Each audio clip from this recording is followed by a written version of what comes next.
Welcome back to an update of Julian's random projects. I started using the IKEA lamp that was modded and got it all charged up. You'll notice the small solder melting incident. Ignore that. And I started charging it with the original barrel connector, and the charger that comes from IKEA, which was originally designed for nickel metal AA batteries, allows the lithium-ion batteries that are in here now, with the upgrade that I've done, to get up to about 4.4 volts, and lithium-ion batteries don't like to go any higher than 4.2. In my experience, 4.4 would probably damage them and potentially put them into a dangerous situation. Not ideal when this thing's just hanging out in the kitchen or I'm letting the kid run around with them. So I've got a handful of these just kicking around in my project bin. These, if you don't have some of these, buy a handful of them. They're like 90 cents a piece. So I don't know, buy 10 of them and be done with it. And they're based off of the TP4056 charge controller, and it takes 5 volts in and does the constant current, constant voltage scheme for charging lithium-ion batteries up to 4.2 volts. It'd be perfect for this application, and so I'm going to use this and the 5 volts in. I'm gonna just to keep this barrel connector just because I like it and I don't want it to look too hacked up, says the guy that melted the shit out of some plastic pieces. But I'm gonna repurpose the barrel jack, and I'm just gonna put this charger in line and solder the 5 volts in on this side. They conveniently give you 2 spots to solder 5 volts in instead of using the micro USB that's on here. And I'm hoping that I can still use the microcontroller that's built into this lamp to turn things on and off. I think I can. I think if this thing just sits in between the 5 volts in and the battery itself, ignoring the rest of this circuitry, this will just sit on that battery bus like a load and be just fine. So let's get started with that.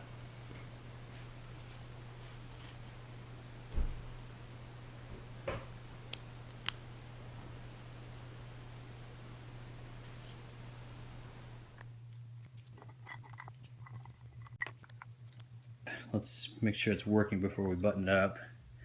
And I've got a little power meter for USB. That guy boot up. And this is just going, this was just going back and around to the barrel connector like normal.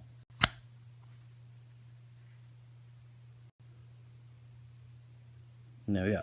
Now we're pulling almost an amp, so 0.2 or 0.9 amps. And I forgot that when I bought these they had a little LED indicator. That's actually pretty cool. I might have to, I'm too lazy to do it now, but I might have to incorporate that, like reroute those signals for the green and red LEDs that are on here and run them to that guy, which is a red and green LED also. I need to desolder it from this board and run the wires over. That way I retain the ability to check the state of charge on it.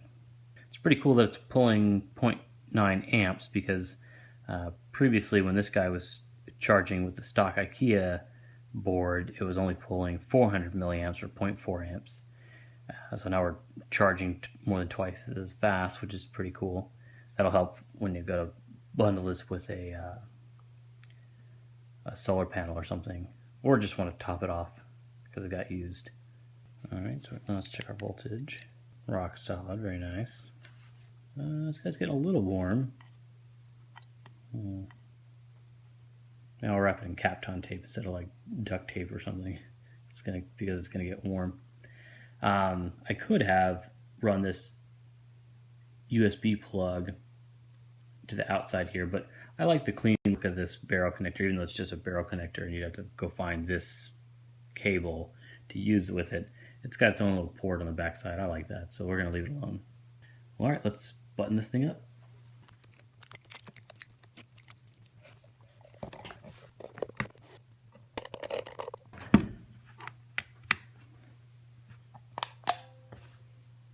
Alright, so now it's done. Thanks for stopping by for this quick update to the IKEA lamp in an attempt to make it a bit safer while charging. If you decide to do this mod, I highly recommend using a proper charger. The stock IKEA charger will overcharge your lithium-ion batteries and potentially cause a fire. So don't do that. Spend 90 cents. Get some of these. Hope you enjoyed this little video and stay tuned for more.